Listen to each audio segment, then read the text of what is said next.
Hello!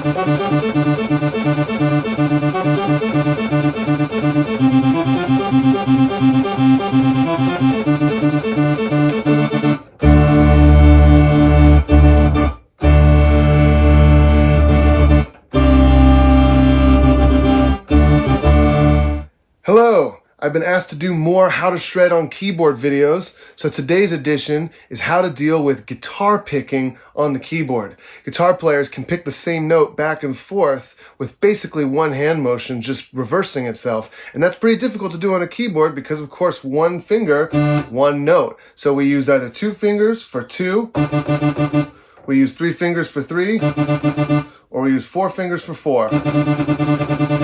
We'll do it in both hands. And I'll show you strategies for all of it. Let's go. In my intro, I used 2 note repetitions in the right hand, and we were starting on the index finger and then doing the thumb. One of the most important things about doing these repeated notes is that it's not legato. Everything is staccato. And also, we want to try to keep the thumb close to the key at all times. This is great because we don't have a lot of time after we hit that initial stroke. And there's a couple things to keep in mind. If you're playing this in a scale, let's say, it can be pretty difficult to target, so we want to make sure that index finger is targeting every note as we go.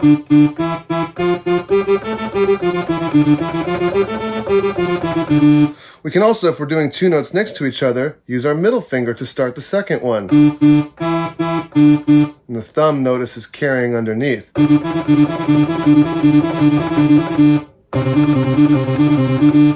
Now, in that Iron Maiden example, I was actually bouncing higher notes off of a single repeated note. Now, if you want to do this, you actually have to start rocking the thumb against the other note. And I use my pinky a lot because the pinky rocks back against the thumb pretty well. It can be harder to use some of the other fingers. Ring finger's pretty good. Middle finger's tough. But it's good for short distances, like a third.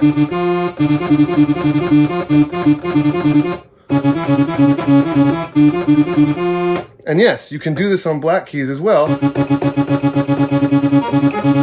And it's pretty easy. Provided that you get really small with your finger movement since you have less surface area. Now, if you're trying to get a note below the repeated note, I find this works better with the left hand. For the obvious reason, the hand's pointed in the other direction.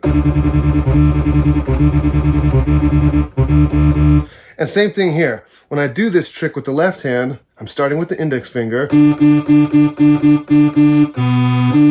And when I come back up, I have to rock between the thumb.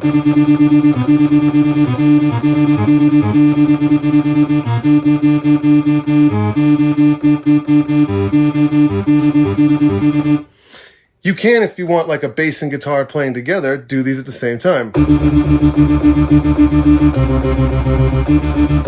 If, for example, I took the verse of Number of the Beast,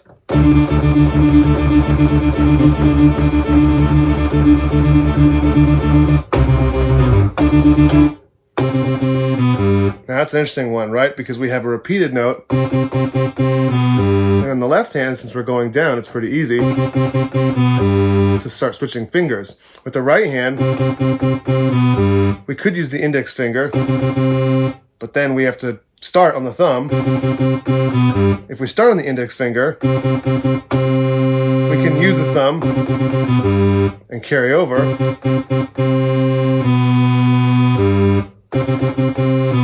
So you have to, again, figure out what direction you're going in when you want to do these tricks.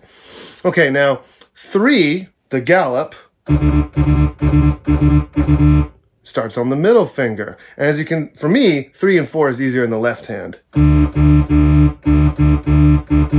Nice thing about a gallop is you can maybe, if you want, sustain the thumb.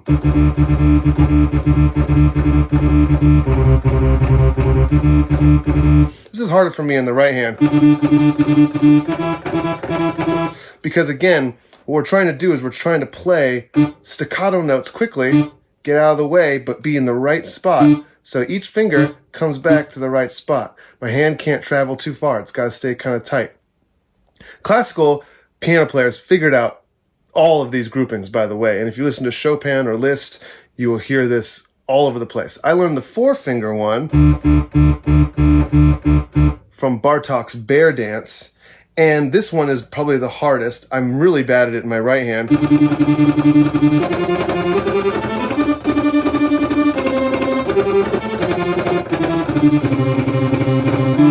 But it's really useful for these repeated, rapid 16th note passages. In the left hand, I find it to be easier, but the same thing applies. We're trying to get the fingers to be nice and tight so that all 4 of them strike the same place very close. This is really great if you're doing like a low bass thing and you want to do something on top.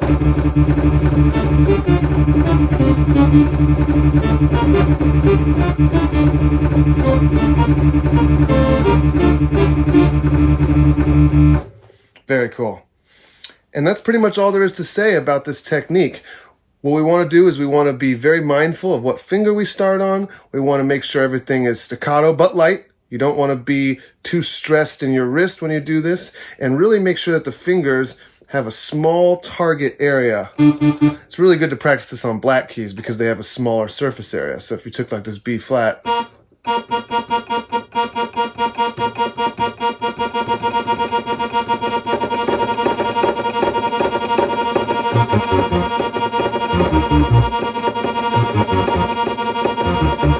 you can get some really nice effects. Happy practicing.